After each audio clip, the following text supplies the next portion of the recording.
नमस्कार दोस्तों, मैं रविंद्र त्रिपाठी आप सबका अपने YouTube channel cinema with Ravindra Tripathi पर स्वागत करता हूं। दोस्तों, आज किसी फिल्म की चर्चा नहीं करूंगा, किसी वेब सीरीज़ की भी चर्चा नहीं करूंगा। आज चर्चा करूंगा एक डॉक्यू सीरीज़ की, यानी डॉक्यूमेंट्री सीरीज़ की, और ये नेटफ्लिक्स पर है और इसका नाम है लाइफ ऑन आवर प्लेनेट, मतलब हमारी धरती पर जीवन, आ, पृथ्वी पर जीवन भी कह सकते हैं इसको।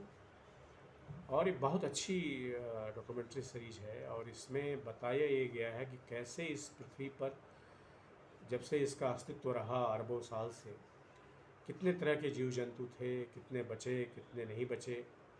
इसमें जो बताया गया है कि वो अभी हमारे यहाँ यानी कि पृथ्वी पर 20 मिलियन स्पेसीज़ हैं, और ये 20 मिलियन स्पेसीज़ हैं सिर्फ 1% जो पृथ्वी पर जितने थे, यानी कि 99%, 99% जो स्पेसीज़ थे वो नहीं है, उनका वो विनाश हो गया, और सिर्फ 1% स्पेसीज़ बचे हैं जो 20 मिलियन के करीब हैं। तो कितने तरह के स्पेसीज़ थे, कैसे ख़त्म हुआ, उसमें तो बड़ी रोचक कहानी है। और ये को जानना इसलिए ज़रूरी है कि हम जिस ग्रह पर जी रहे हैं उसमें कितनी तरह की विविधताएं रहीं और अब कितनी कम विविधता बची है। तो दोस्तों, इसमें बहुत सी बातें हैं, जब आप इसको देखिएगा तो पता चलेगा। मैं इसको रिकमेंड करता हूँ। और इसमें ये बताया गया है कि पृथ्वी पर बहुत बड़े परिवर्तन होते रहे हैं, और बड़े परिवर्तन जो रहे हैं प्राकृतिक वजहों से होते रहे हैं। और जैसे ज्वालामुखी जो है, तो ज्वालामुखी जो है बहुत बड़ा परिवर्तन लाता रहा है। अभी भी ज्वालामुखी फटते रहते हैं, पर इतना बड़ा ज्वालामुखी एक ज़माने में आया और कि बहुत कई सारी प्रजातियां जो जीव जंतुओं की थी वो नष्ट हो गई। फिर एक बाहर से उल्का पिंड आया, टकराया पृथ्वी पर, उसने डायनासोर्स को लगभग ख़त्म कर दिया।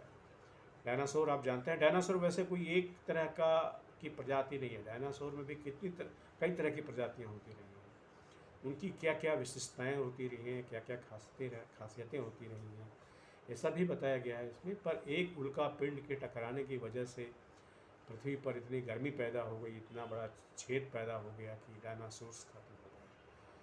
तो दोस्तों, और बहुत सारी चीज़ें हैं इसमें, सबका मैं समराइजेशन तो नहीं कर सकता, लेकिन ये बताया कि जब कोई जो प्रजाति बचती है वो ढल जाती है, अडाप्ट कर लेती है। जो अडाप्ट करने वाली जो प्रजातियां हैं वो पृथ्वी पर ज़्यादा बची रह गई हैं, और जो अडाप्ट नहीं कर पाए वो नहीं रहे हमारे बीच में। और कैसे कम्पिटिटिवनेस भी, एक जो प्रतियोगिता होती है, प्रतियोगिता में भी आप जो ताकत लगा के जीतते हैं या बुद्धि से जीतते हैं, प्रतियोगिता सिर्फ ताकत से नहीं जीती है, बुद्धि से भी जीती जाती है। वो वो उसका भी कल्चर रहा है, जिसने जीव जंतुओं को जो विनाश हुए और जो बचे रह गए उनके बीच में रहा है। अभी मैंने इसका एक ही एपिसोड देखा है, और बताया कि मैंने आपको जुकाम है, इस वजह से मैं ज़्यादा कंसंट्रेट नहीं कर पा रहा हूँ। और मैंने ये भी तय किया है कि बाकी के एपिसोड्स में क्या क्या अलग हैं, पर अलग अलग बताऊंगा हर हफ्ते में। और ये एपिसोड सिर्फ जलचर, थलचर और नभचर, यानी कि पक्षियों के बारे में है। और जलचर मतलब जो पानी के जो जीव होते हैं उनके बारे में है, और जो थलचर यानी कि जो जानवर ज़मीन पर चलते हैं उनके बारे में भी है, उनके बारे में है। अगला जो इसका एपिसोड है समुद्री जीवों के बारे में आने वाला है। लेकिन अगर आपने इसको नहीं देखा है तो आप इसको ज़रूर देखिए। अगर आप पृथ्वी के बारे में जानने के लिए उत्सुक हैं, अपने ग्रह नक्षत्र के बारे में जानने के लिए उत्सुक हैं, तो आपको अवश्य देखना चाहिए। आज के वीडियो में दोस्तों सिर्फ इतना ही। आपसे निवेदन है कि मेरे इस यूट्यूब चैनल को सब्सक्राइब कीजिए, लाइक कीजिए और कमेंट भी कीजिए। Thank you.